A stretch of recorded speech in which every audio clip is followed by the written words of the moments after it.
2 taong gulang na bata patay matapos daw malason sa kinaing bunga ng wild grass sa San Carlos City, Pangasinan. May ulat si Russell Simorio, exclusive.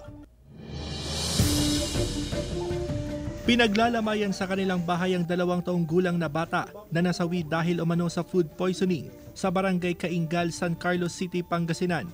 Itinakbo naman sa ospital ang 7 taong gulang na kasama ng biktima. Walang binili, masayahin. Magmahal niya na alam ko eh. Tuwing dumarating nga pinit, sumasalubong ka agad.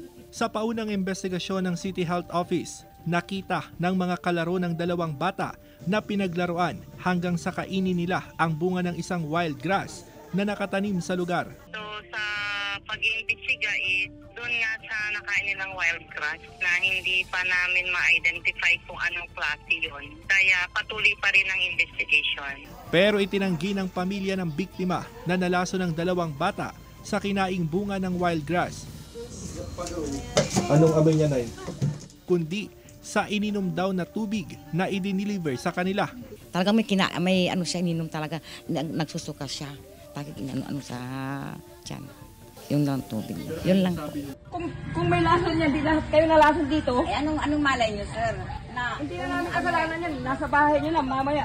Nilagyan niyo ng lason dyan sa bahay niyo. Kaninang umaga, nagharap ang manager ng refilling station kung saan nanggaling ang tubig at pamilya ng biktima. Kaya nga, magkita-kita tayo sa korte. Magdidemanda tayo. Dahil paninira yung ginagawa niyo. May water test kami, quality naman eh. Hindi totoong sa tubig nalason yung bata, nalason yun dyan kung anong kinakain dyan. Ayon sa CHO, malabong ang ininom na tubig ang sanhi ng insidente. Regular daw ang water testing sa lahat ng water refilling station sa lungsod. Pero para makampante ang pamilya ng biktima, kumuha na rin ang CHO ng sample ng tubig para sa investigasyon. Kasama si Henry Domencil, Russell Simorio, One North Central Luzon.